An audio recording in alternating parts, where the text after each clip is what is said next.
Welcome to Comics Bazaar, the channel of comics commentary and arcana. This video features X-Force number 26, cover dated September 1993. The cover is penciled and inked by Greg Capullo. It doesn't feature any of the members of X-Force themselves. Instead, our focus of attention is on this new villain entitled Rainfire, a very early 90s name for a supervillain.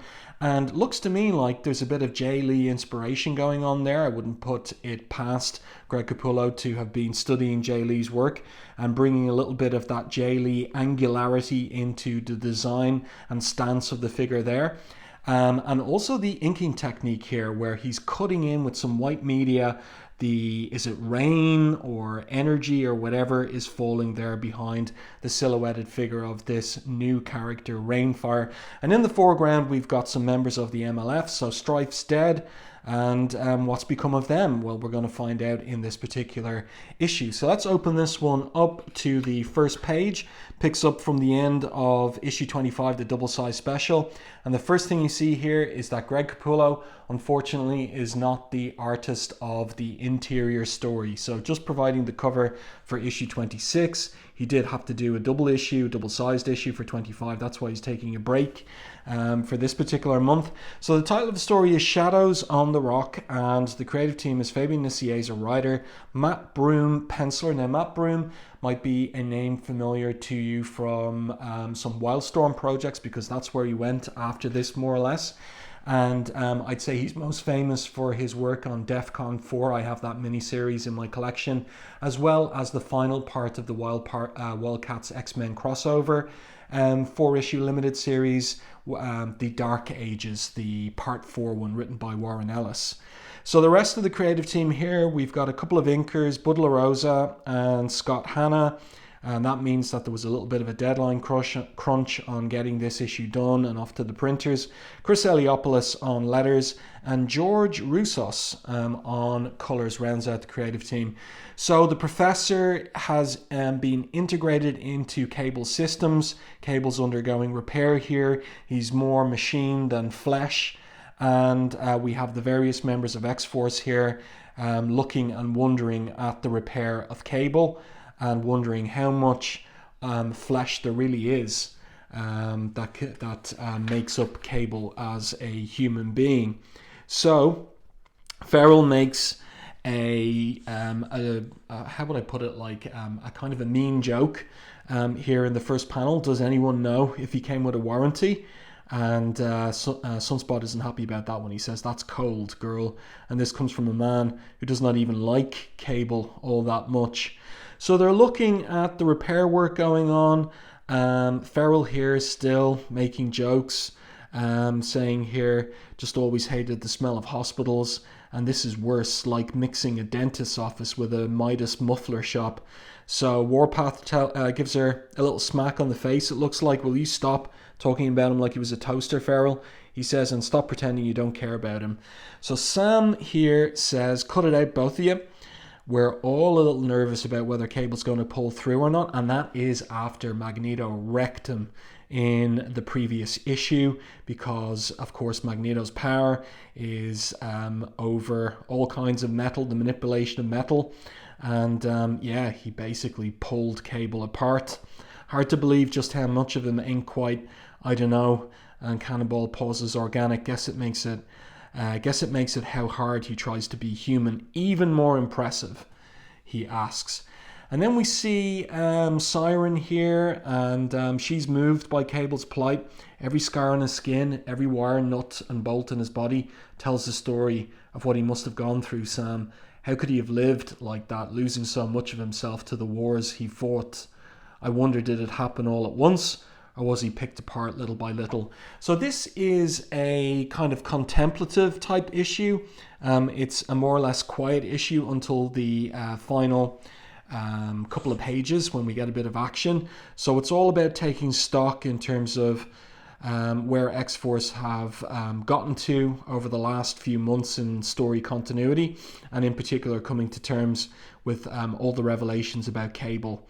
So Teresa says to Warpath regarding Cable, "Those parts of him, Jimmy, it's all we really have, isn't it? In so many ways, it's all he has as well."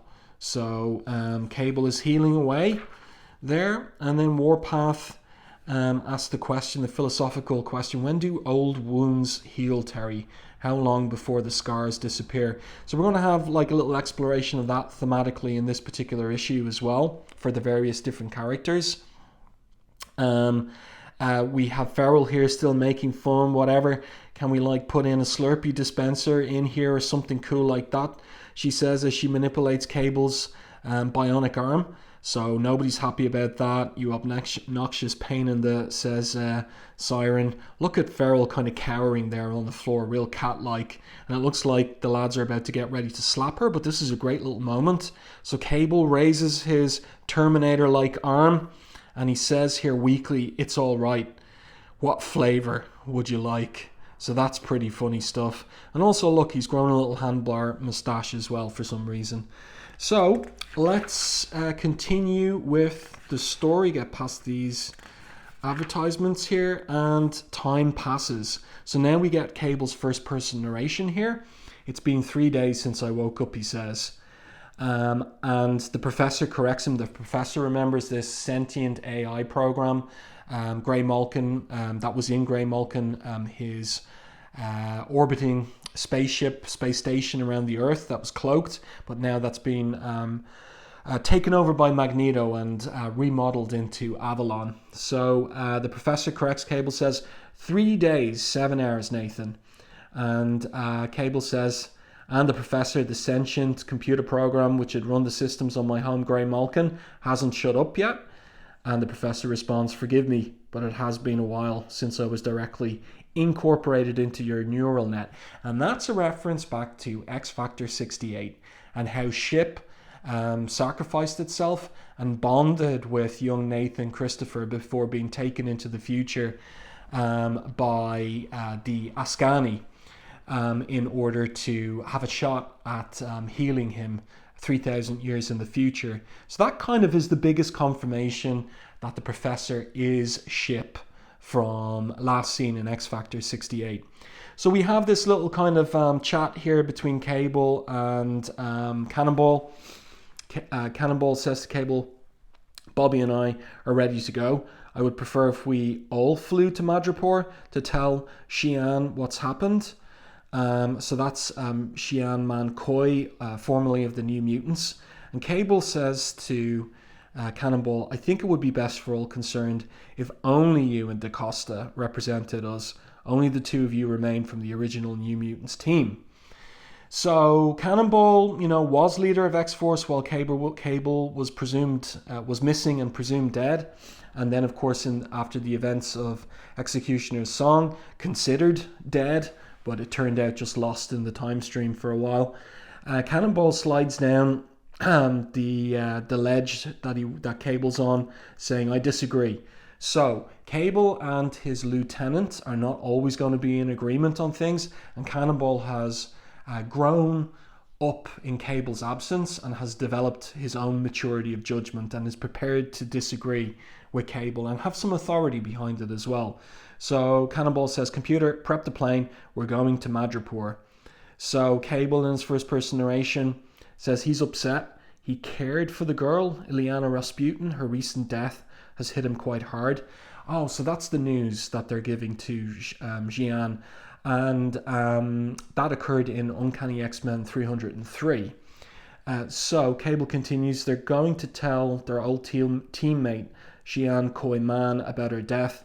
When your peers pass on before you, it's just another sign you're growing older, he says to himself. Funny, I've seen so many come and go, young and old alike, that sometimes I forget. And look, his staff here, kind of like a crutch, it also has the time on it as well, so that's kind of handy, eh? So kind of like a watch walking stick. Even one small death can have giant implications, says Cable to himself. So now this is what I said, like we're going to get like the team reflecting on where they're at in their lives and the little tensions that arise between them as well in the course of the coming pages. So Cannonball asks Bobby if he's ready to roll. Sunspot here doing his hair in the mirror and wearing a fairly flash shirt. and Boomer arrives to make a little bit of fun of him. He packs like a girl, she says. And Roberto responds immediately, "That's a sexist comment." And she replies, "You would know, wouldn't you?" So some tension there because, of course, Sunspot has been away from the team and he's only recently rejoined. So there's some lingering resentments. Cannonball tries to make the peace. He says, "I really would rather you be coming with us, Boom." And she replies, "Some country I never heard of, Sam? Some old girlfriend of yours? No thanks." And he retorts, "She's not an old girlfriend." So he's explaining himself there, and also asking her, if I died tomorrow, would you come to my funeral? She says, "Stupid question. Remember, you're not going to die. Sam Guthrie, boy external, mutant immortal. You're going to outlive us all." Mason Dixon, she says, "Watching me and the rest of us get old and drop all around you like flies."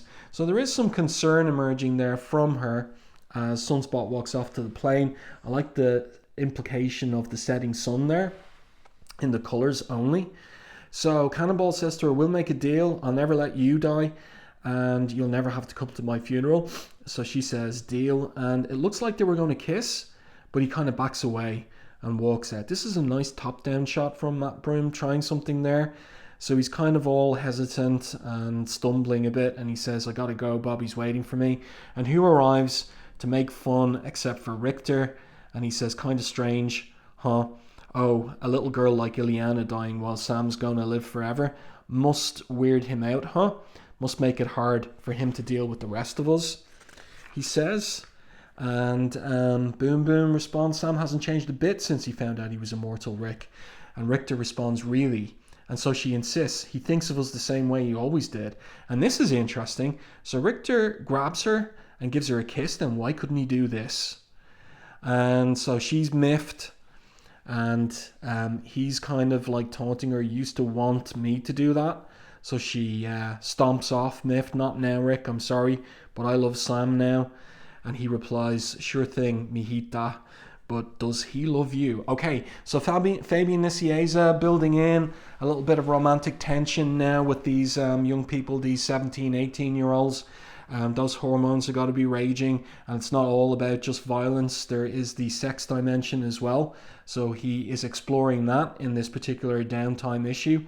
So we see Richter heading out up top to make some more trouble maybe. And he goes over to Feral, asks her, "What's new, pussycat?" "Nothing," she says. "Oh, right, I'm sure," because she's always watching Shatterstar in his training sessions.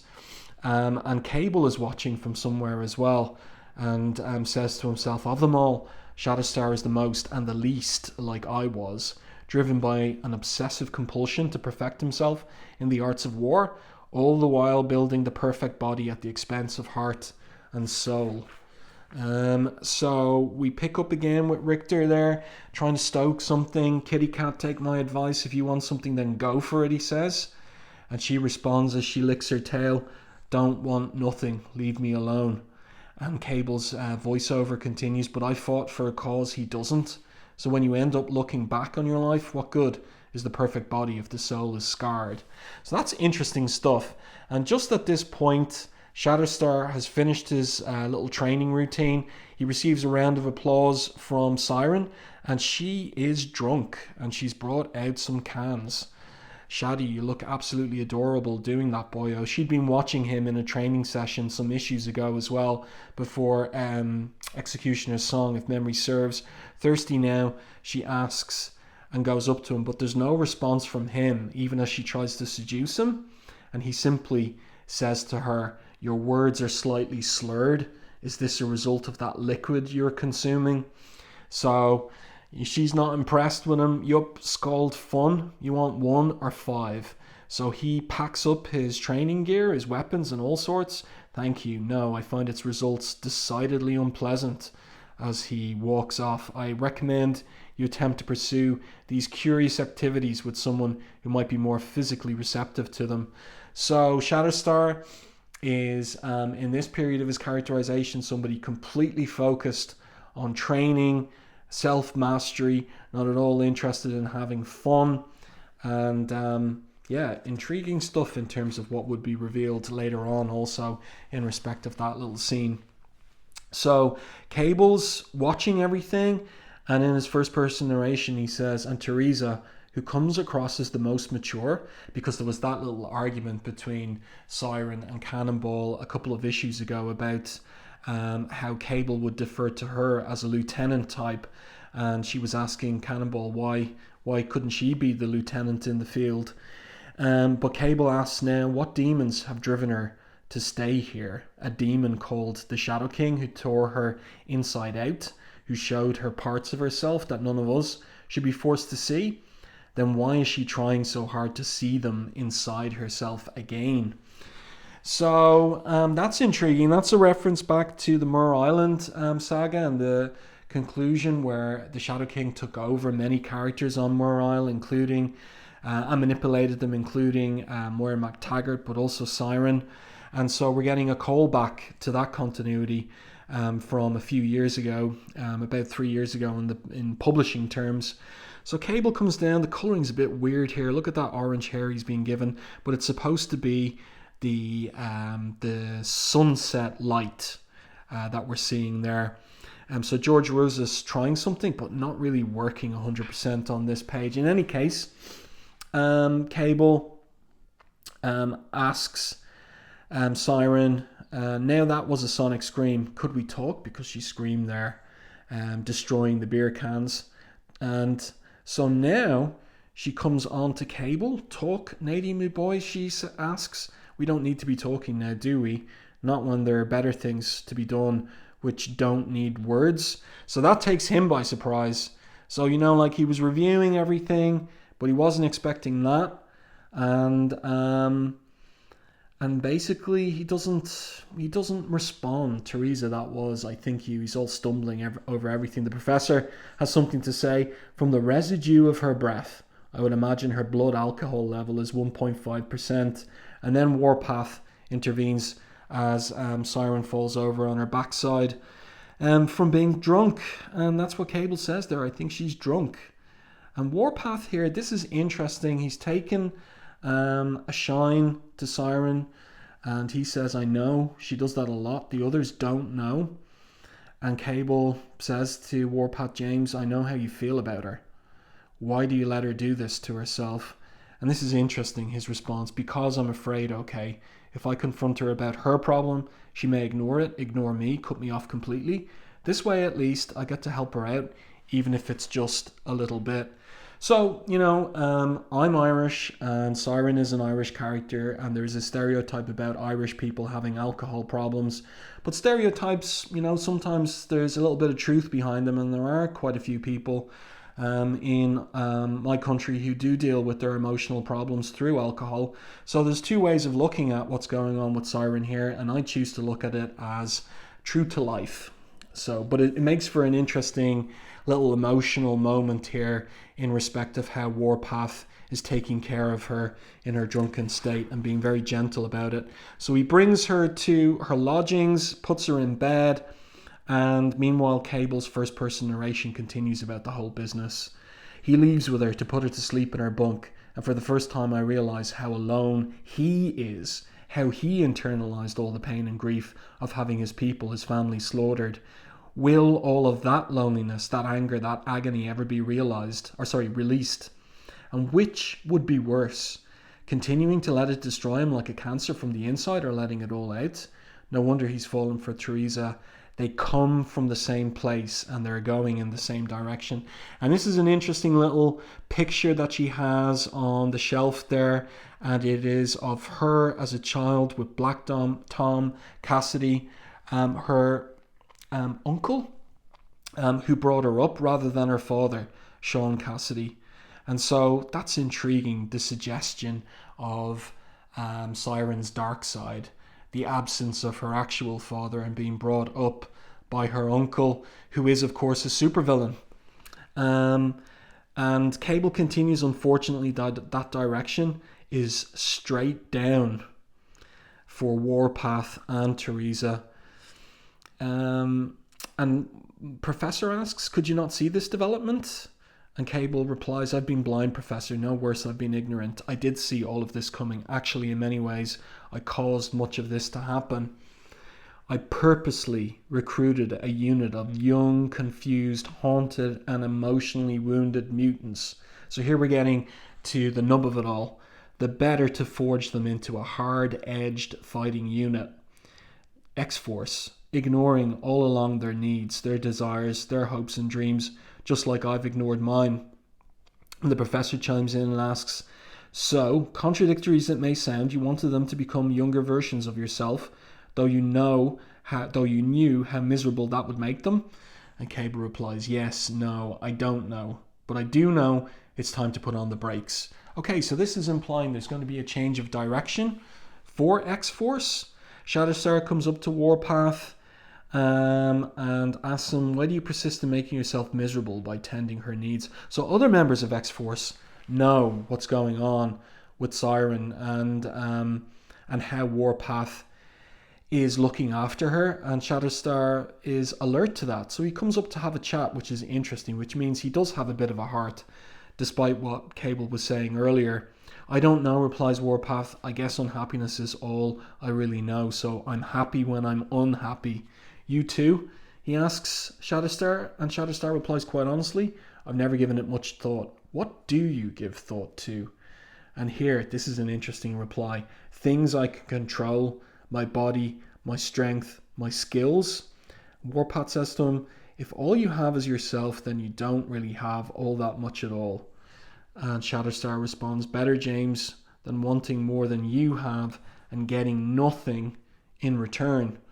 So this is really good stuff from Nicieza. Great characterization going on here for these young people. And it's still not over, because Richter, the stoker of tension, gets a little bit of a comeuppance here, where Shatterstar marches in to get some revenge on him, picks up the remote control and starts flicking non-stop through all the channels. And you can see there on the big screen that Richter's watching the 1960s. Wait a minute, could this be was the Batman animated series out in 1993? Or is he watching a 1960s TV show? Any case, I really like this sequence here, and all of Heliopolis's lettering of Shatterstar flicking through the remote, and Richter just gets absolutely enraged. I like the image of him there taking off his baseball hat and basically chewing the back of it there from frustration. So he stalks off. And he says, one of these days I'm going to kill you, in Spanish, which of course Shatterstar doesn't understand. And Cable Richter bumps into Cable. And of course, Richter, even though he now knows that Cable didn't kill his father, he's still resentful against Cable because he wears the face of the man who did. I actually believe you too about that, he says as he walks out. Doesn't mean I can't look for another bunch of reasons to hate your guts, does it? Wonderful, thinks Cable to himself. Out of all the ones whose problems aren't my fault, it has to be him. Stubborn, butt-headed, arrogant. But, asked the professor, but I am glad he's back, just as I thought. So, Richter's a kind of like a troublemaker in many ways. He's not a happy camper with X-Force, but Cable wants him there and is happy to have him there. And now Cable is going to make for Shatterstar enjoying the TV. Where is it? He says it here. He says, I've set the remote sequence to randomly change channels at a 3-second interval. I think that's pretty close to how you like it, right? So Shatterstar is kind of intrigued by the fact that Cable has done something for him. Yes, it is. And he kind of stumbles over saying thank you here. And this is Cable starting to try to be a father and a friend to his young charges. That's what he's determined to do from this point on. So that's an interesting development in terms of Nicieza's development of Cable's character now that Rob Liefeld is well gone from Marvel. And now we get to our cover, And the scene switches to the Whitman Maximum Security Federal Penitentiary outside of Roanoke, Virginia, if that's how it's pronounced. And so there is an attack on the penitentiary. You see that there. And yeah, what happens here is the MLF inmates are wondering what's going on. And let's see. There is a hole blasted in the wall. What's going on? Asks Forearm, who's doing this. And now we have the arrival of the character from the cover, Rainfire. And he addresses each of them. Michael McCain, known as Forearm, your enormity of strength is matched only by your propensity for hooking up with the wrong people. Heather Tucker, Cold Tempo, your ability to warp time to suit your needs has not helped you from doing time, has it? And Pantu Harageb, the Reaper, whose neural paralyzing scythe has most certainly reaped what you have sown. So this guy likes playing on words, and finally he gets the wild side. And finally, Richard Gill, Wildside, whose inclination towards acts of savage lunacy are so very contradictory to your oh-so-proper upbringing. That's intriguing. Didn't know that about Wildside. So Nicieza giving more character to these Liefeld creations. Well, you freed us and you got us psychoanalyzed, says Wildside. Neither than a wrap-up on Sally Jesse Raphael, a 90s reference, I think. I don't know what exactly it is a reference to, but I reckon it's 90s TV. Someone can inform me a little bit more about Sally Jesse Raphael. So when are you going to tell us who the F you are? And here we go. We get some real Silver Age style supervillain dialogue here. I am the storm on the horizon. I am the sweltering tempest waiting to erupt. I am Rainfire. Let's look at this balloon. You will be my soldiers, my front line against the human pigs who've oppressed our people for so long. So sounding a little bit like Magneto there. And you get to become powerful and wealthy beyond your dreams, he says. And that doesn't sound like Magneto. To prove this new MLF means business, what say we start small, he says. What say we kidnap and kill the director of this government's Project Wide Awake? The mutant eliminating program currently in development? He asked them. What say we find Henry Peter Gyrick and flay him alive? So that's quite the macabre, violent threat there. So there we go. Next, MLF versus XF. Send out an SOS ASAP. And a letters page here, some letters about issues 13 and 14, about X-Force 23 there, X-Force 23 mostly. And there you go. I do hope that you enjoyed this review and commentary on X-Force number 26. No Greg Capullo art inside, unfortunately. Matt Broome, a young Matt Broome, does a decent job. With the storytelling. There was no difficulty with the storytelling, but obviously he's got a ways to go in terms of his development as an artist, not on the same level as Greg Capullo. But let me know your thoughts on this one in the comment section. If you enjoyed my review and commentary, please like and share the video. It really does help the channel. And if you haven't done so already, subscribe to the channel and stay tuned for more content like this.